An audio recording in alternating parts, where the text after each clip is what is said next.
हमारे एडवाइज़र श्री राजीव राय भटनागर जी, जम्मू शहर के मेयर चंद्रमोहन जी, जम्मू के डीडीसी चेयरमैन भारत भूषण जी, जम्मू कश्मीर के chief secretary doctor Arun Kumar Mehta ji, additional chief secretary health एवं medical education Shri Vivek Bhardwaj ji, national health mission के मिशन डायरेक्टर चौधरी मोहम्मद यासीन, एम्स जम्मू के डायरेक्टर डॉक्टर शक्ति गुप्ता, यहाँ की प्राचार्य प्रिंसिपल डॉक्टर शशि सूदन शर्मा जी, सभी वरिष्ठ प्राध्यापकगण, वर्चुअल माध्यम से जुड़े हुए श्रीनगर और जम्मू कश्मीर के विभिन्न जनपदों के सभी महानुभाव, चाहे वो डिस्ट्रिक्ट हॉस्पिटल के हों, गवर्नमेंट मेडिकल कॉलेज के डॉक्टर, नर्सेस, आशा वर्कर्स, आंगनबाड़ी वर्कर्स, टाटा से आए हुए हमारे सहयोगी डॉक्टर साहब, जिला प्रशासन के हमारे सभी सहयोगी, देवियों, सज्जनों तथा पत्रकार मित्रों, श्री महाराजा गुलाब सिंह हॉस्पिटल तथा बेमिना श्रीनगर के नए पीडियाट्रिक हॉस्पिटल के सेंटर ऑफ एक्सेलेंस के अलावा आज 15 जिला अस्पतालों, 5 नए गवर्नमेंट मेडिकल कॉलेज में पीडियाट्रिक वार्ड्स तथा विभिन्न मेडिकल कॉलेज, डिस्ट्रिक्ट हॉस्पिटल्स तथा कम्युनिटी हेल्थ सेंटर्स में नए मैटरनल आईसीयू वार्ड्स, विभिन्न जिलों के कम्युनिटी तथा प्राइमरी हेल्थ सेंटर्स में नए वार्ड्स का यहाँ उपस्थित होकर और बाकी जगह वर्चुअल माध्यम से शिलान्यास हुआ है। गवर्नमेंट मेडिकल कॉलेज जम्मू में बन रहे स्टेट कैंसर इंस्टीट्यूट और टाटा मेमोरियल हॉस्पिटल के बीच एकेडमिक तथा तकनीकी सहयोग के लिए एमओयू भी साइन हुआ है। स्वास्थ्य सेवा की अन्य बुनियादी सुविधाएं, शिफा चैटबॉट, आशा गुल्लक ऐप का भी आपके बीच शुभारंभ किया गया है। इन सभी सुविधाओं को जम्मू कश्मीर के 1.25 करोड़ नागरिकों को मैं समर्पित करता हूं और सभी के बेहतर स्वास्थ्य की शुभकामना करता हूं और उम्मीद करता हूं कि हेल्थ और मेडिकल एजुकेशन के हमारे सभी अधिकारी और सभी डॉक्टर्स कमिटमेंट के साथ अच्छी हेल्थ सेवा जम्मू कश्मीर के नागरिकों को प्रदान करेंगे। नेशनल हेल्थ मिशन कर्मियों के सोशल सिक्योरिटी स्कीम का आज से जम्मू कश्मीर में शुभारंभ हुआ है और 7 नेशनल हेल्थ मिशन के कर्मियों के परिजनों को आज मुआवजे की रकम सौंपी गई है। मैं उनके प्रति अपनी विनम्र श्रद्धांजलि देता हूं, जिन्होंने अपनी जान जोखिम में डाल करके जम्मू कश्मीर के लोगों के स्वास्थ्य को ध्यान में रखते हुए काम किया। पहले भी मैंने कई बार जिक्र किया है कि किसी प्रकार की धनराशि किसी की सेवा का, किसी की निस्वार्थ सेवा का या उसकी भावना का मुझे लगता है कि मोल नहीं हो सकता है। यह अप्रतिम बलिदान है, लेकिन प्रशासनिक तौर पर उनको ये लगे, ये महसूस हो कि नहीं, प्रशासन भी संवेदनशील ढंग से उनके साथ, उनके परिवार के साथ खड़ा है, इसलिए ये कार्यक्रम किया गया है।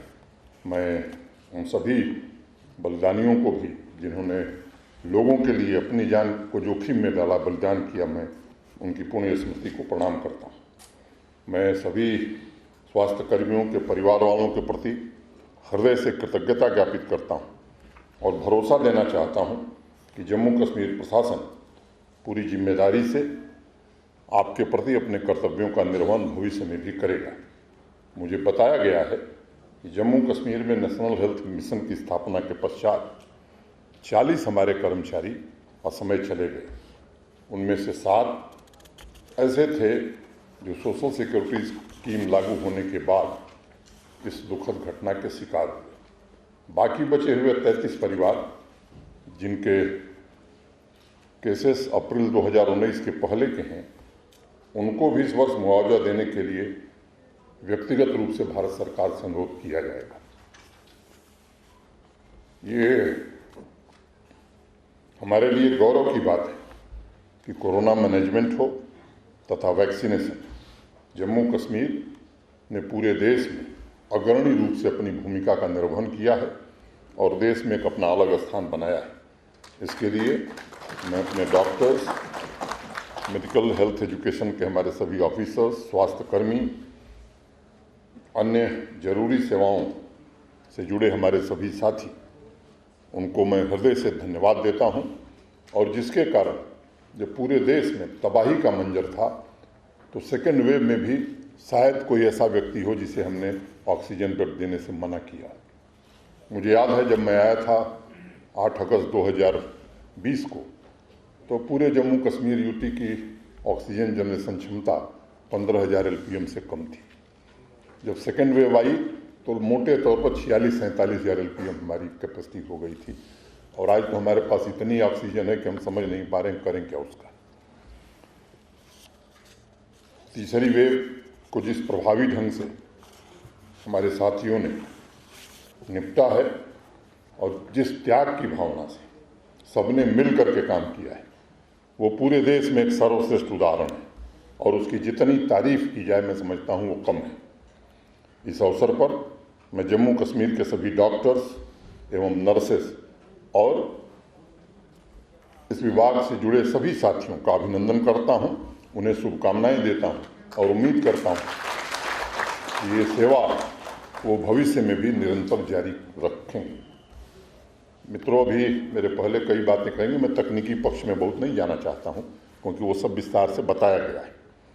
लेकिन ये सच है कि आज जो कुछ हेल्थ इंफ्रास्ट्रक्चर यहाँ जम्मू कश्मीर में है उसमें सबसे बड़ा योगदान भारत के सम्माननीय प्रधानमंत्री श्रीमान नरेंद्र मोदी का है।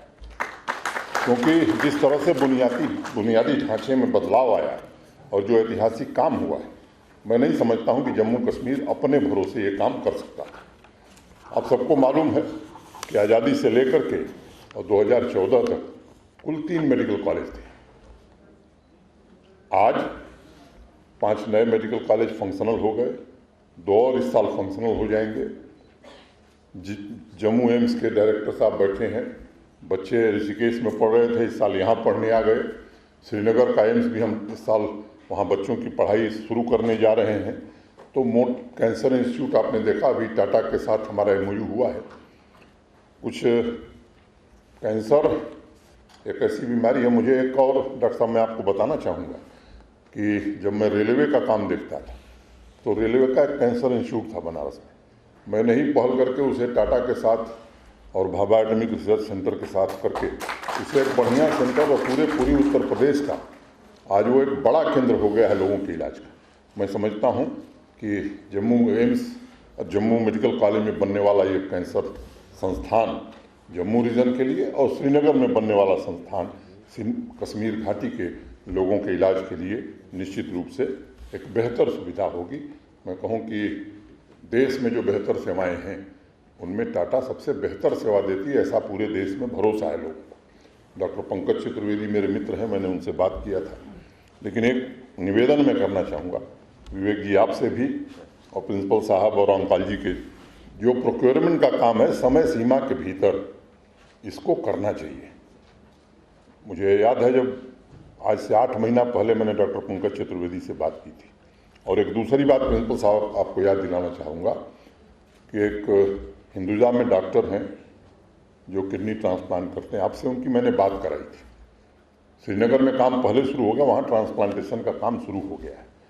मुझे लगता है कि ये दोनों काम अनिवार्य रूप से समय सीमा के भीतर जम्मू में भी शुरू हो जाए। इसके लिए जो भी पहल और प्रयत्न करना चाहिए, मुझे लगता है कि उसको करने की आवश्यकता है।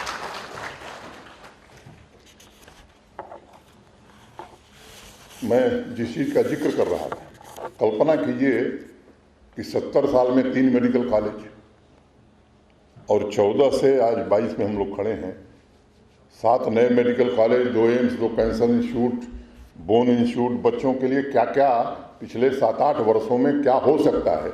मुझे लगता है कि अगर काम करने की इच्छा है तो बहुत कुछ किया जा सकता है, ये अब मुझे लगता है कि लोग महसूस कर रहे हैं। ये सच है कि व्यवस्था में बड़ा बदलाव आया है। पहले कुछ लोगों का इलाज विदेश में भी हो सकता था, उन्हें आवश्यकता नहीं महसूस होती थी कि सामान्य आदमी का इलाज भी अच्छे ढंग से होना चाहिए था, क्योंकि वो समर्थवान लोग थे। अब एक मौलिक परिवर्तन आया है कि अगर चीफ सेक्रेटरी का इलाज हो सकता है जिस अस्पताल में, तो सामान्य आदमी का भी इलाज उस अस्पताल में होना चाहिए। ऐसी व्यवस्था में की ओर हम आगे बढ़ रहे हैं। और मुझे याद है पिछले साल की बात है, जब सेकेंड वेव मेरी बेटी आई हुई थी, वो बीमार हुई। मुझे लोगों ने कहा कि साहब जम्मू मेडिकल कॉलेज मत ले जाइए, नारायणा ले जाइए। मैंने कहा नहीं, जम्मू मेडिकल कॉलेज ही ले जाऊंगा। और मैं जिम्मेदारी से बात कहना चाहता हूँ कि देश में कहीं भी जो बेहतर से बेहतर इलाज हो सकता था वो जम्मू मेडिकल कॉलेज में हुआ। तो ये भरोसा जो डॉक्टरों ने कायम किया, मैं समझता हूँ कि ये बड़ी बात है और उस दिशा में हमें काम करने की ज़रूरत है। ये सच है कि सरकारी क्षेत्र में ही स्वास्थ्य सेवाएं ज़्यादा हैं, ये बहुत अच्छी बात नहीं है। किसी भी राज्य के लिए निजी क्षेत्र की भी अच्छी सुविधाएं होनी चाहिए और उस दिशा में भी हम सब काम कर रहे हैं। अपोलो को अभी ज़मीन यहाँ दी गई है जम्मू में। मैं उम्मीद करता हूँ कि 250 बेड का अस्पताल प्रथम चरण में वो शुरू कर रहे हैं, सेकेंड फेज में वो 500 का ले जाएंगे। एक और प्रस्ताव हमारे पास है, मैं उम्मीद करता हूँ कि जल्द ही उसे भी हम स्वीकृत करेंगे।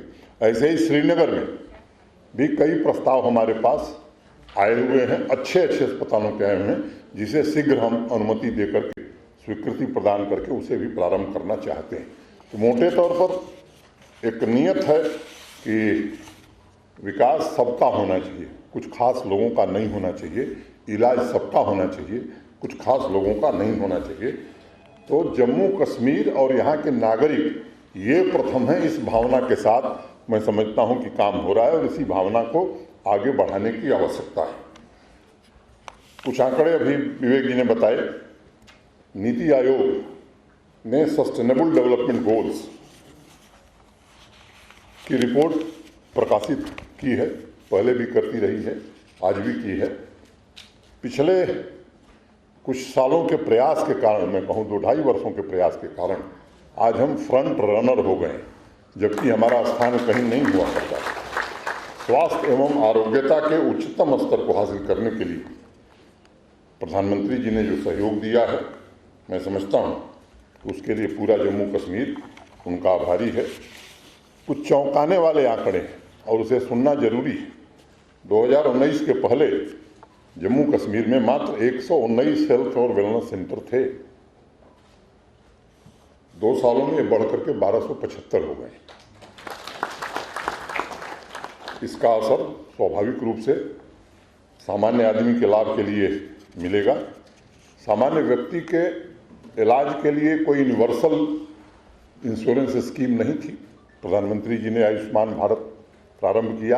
अब जो आयुष्मान भारत में इलाज पा रहे हैं, उसके अलावा जम्मू कश्मीर के हर परिवार को 5 लाख रुपए के बीमा की सुविधा स्वास्थ्य की दृष्टि से जम्मू कश्मीर ने प्रदान की है। और मैं समझता हूं कि देश का अकेला यूटी या राज्य है जिसने ये सुविधा सभी नागरिकों को दी और बिना किसी भेदभाव के दी। अगर जो आज के ताज़ा आंकड़े हैं, 56 लाख परिवारों को ये गोल्डन कार्ड, ये सुविधा आज मिल रही है और तकरीबन 251 हॉस्पिटल्स हैं जिसमें इन लोगों का इलाज हो रहा है। मैं मानता हूं कि प्रशासन की महत्वपूर्ण जिम्मेदारी है और इसको हम लोग स्वीकारते भी हैं कि नागरिकों के स्वास्थ्य की अच्छी देखभाल हो, क्योंकि एक मजबूत और स्वस्थ यूटी का बनना मैं समझता हूं कि संपन्न और विकसित यूटी के लिए अनिवार्य और अपरिहार्य शर्त है। और इसलिए चाहे शहरी क्षेत्र हो चाहे ग्रामीण क्षेत्र हो, वहाँ की चिकित्सा सुविधाओं की ज़रूरतों को पूरा करना ये हम सबका नैतिक दायित्व है। मैं एक 881 करोड़ की परियोजनाएं अभी यहाँ पूरी हुई हैं, मैं उसके डिटेल में नहीं जाना चाहता हूँ। एक और बात, मैं 20 जिलों में डायलिसिस सेंटर प्रारंभ हो गए हैं। आयुर्वेदिक और अन्य चिकित्सा पद्धतियों पर भी समान रूप से बल दिया जा रहा है और 100 से ज़्यादा अतिरिक्त आयुष केंद्र भी अभी यहाँ प्रारंभ किए गए हैं। अखनूर में मेडिकल कॉलेज टाइप व्यवस्था शुरू की गई है, यूनानी हो, हर गांव में एक मजबूत स्वास्थ्य ढांचा बने। मुझे लगता है कि ये हम सबकी मंशा है। नीति आयोग की एक रिपोर्ट आई थी जिसमें कहा गया था कि स्वास्थ्य सेवाओं का प्राइवेट सेक्टर लगभग 22% प्रतिवर्ष की दर से बढ़ रहा है और रोजगार पैदा करने के साथ मेडिकल टूरिज्म, फार्मास्यूटिकल्स और जैव प्रौद्योगिकी क्षेत्र में विकास के लिए भी आवश्यक है। इसी बात को ध्यान में रखते हुए हम सब ने ये निर्णय किया है, चाहे वो अपोलो हो, मेदांता हो या इस तरह के कई अस्पताल अब जम्मू और श्रीनगर में बनने जा रहे हैं।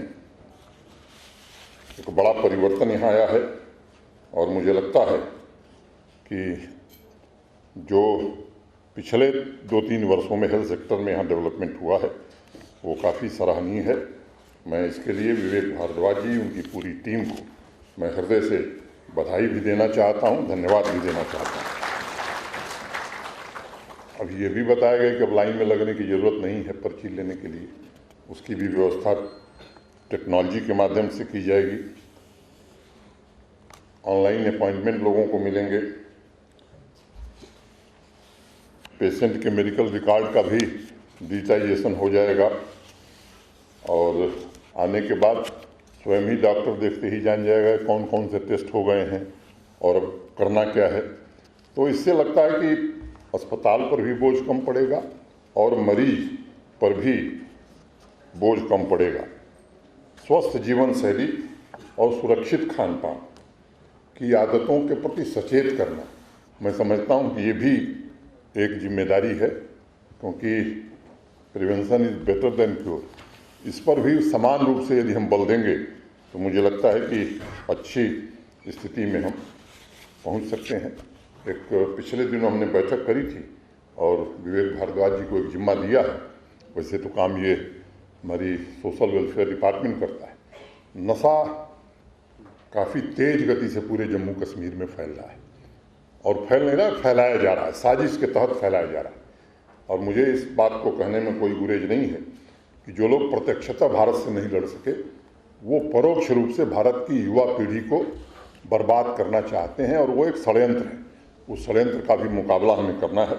मैं सभी डॉक्टर साहिबान से, विवेक जी उसकी रणनीति बना रहे हैं, एक समेकित रणनीति बना करके इस बुराई से भी जम्मू कश्मीर को बाहर निकालना और विजयी होकर के बाहर निकलना, ये हम सबका लक्ष्य है।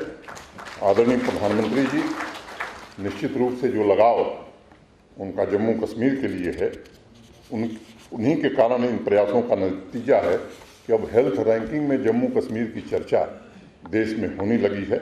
और मैं उम्मीद करता हूं कि यहाँ के लोगों की जो आकांक्षा है, जो इच्छा है, उसको पूरा करने में हम सब निश्चित रूप से सफल होंगे। कठिनाई होती है जब काम होता है तो लोगों की आकांक्षाएं बढ़ जाती हैं। पिछले दिनों मैं गया था, कई सड़कें 8000 किलोमीटर में डेमाइजेशन हुआ है। अब जिसका हो गया वो कह रहा साहब अच्छा हुआ, लेकिन एक ही साथ सब हो नहीं सकता। जिसका नहीं होगा, अभी 8000 हो गया, अब हम लोगों का नंबर कब आएगा। तो उसी तरह स्वास्थ्य क्षेत्र में भी अब लोगों की आकांक्षाएं बढ़ रही हैं और यहाँ के लोग जागरूक हैं। अपनी क्षमता भर हम सब पूरी कोशिश कर रहे हैं कि अधिक से अधिक सुविधाएं विकसित की जाए। 1 लाख करोड़ से ज़्यादा का इंफ्रास्ट्रक्चर का काम आज यहाँ चल रहा है, सड़क और टनल का। आप सबको मालूम है कि जम्मू का एयरपोर्ट हो या श्रीनगर का एयरपोर्ट हो, इस बार जाड़े में लोग आते थे तो 24,000-26,000 किराया दिल्ली से श्रीनगर का देते थे। इस बार 5,000 से ज़्यादा टिकट कभी नहीं बिका। कई फैसले उसके लिए हमने किए हैं। एक, ATF पर, एयर टर्बाइन फ्यूल पर जो टैक्स था 26.25%, 26.25%, उसको घटा के 1% कर दिया। जम्मू एयरपोर्ट पर 30% ऑफलोड था। मैंने अगर जहाज 100 यात्री लेके आ सकता था तो 70 ही लेके आता था, इसलिए किराया ज़्यादा था। अब पूरी क्षमता से वो चल रहा है। नए टर्मिनल के लिए यहाँ भी ज़मीन दे दी गई है। श्रीनगर में भी टेंडर होने जा रहा है, जम्मू में भी होने जा रहा है। तो जो आधुनिक सुविधाएं किसी क्षेत्र के विकास के लिए कनेक्टिविटी सबसे बड़ा साधन है, और हवाई जहाज़ से कनेक्टिविटी बेहतर हो जाए हमारी। रेलवे का काम अगले साल पूरा होने जा रहा है। सड़क, मुझे याद है कि जो 5 बार चला जाता था जम्मू से श्रीनगर, भारत भूषण जी ने हम जगह साहब तो मुझे अस्पताल में एडमिट होना पड़ेगा, ऑर्थोपेडिक सर्जन से मिलना पड़ेगा। मैं हुआ क्या, इतने धक्के लग रहे हैं, जर्क लग रहा है, और 5 घंटे 4.5 घंटे में भी लोग पहुंच जा रहे हैं। ये लक्ष्य है कि आने वाले दिनों में इसे और बेहतर किया जाए। तो इस दिशा में जम्मू कश्मीर आगे बढ़ रहा है। मैं आप सबके प्रति हृदय से आभारी हूँ। जिन परियोजनाओं और सुविधाओं को आज जनता के लिए समर्पित किया गया है, वो भौगोलिक दृष्टि से दुर्गम इलाके के लिए भी वरदान साबित होंगी, इसका मुझे पूर्ण विश्वास है। स्वास्थ्य क्षेत्र में जो हमने तरक्की की है, उससे पूरे देश में बदलते हुए जम्मू कश्मीर का एक नया स्वरूप सामने आया है। देश में भी भरोसा जगा है, जम्मू कश्मीर के लोगों में भी भरोसा जगा है। मैं उम्मीद करता हूं कि हम सब मिलजुल करके इसे एक नई ऊंचाई पर ले जाएंगे और यहाँ के 1 करोड़ 30 लाख लोगों की आकांक्षाओं के अनुरूप बेहतर सुविधा स्वास्थ्य की जम्मू कश्मीर को दे पाएंगे। बहुत बहुत धन्यवाद। जय हिंद।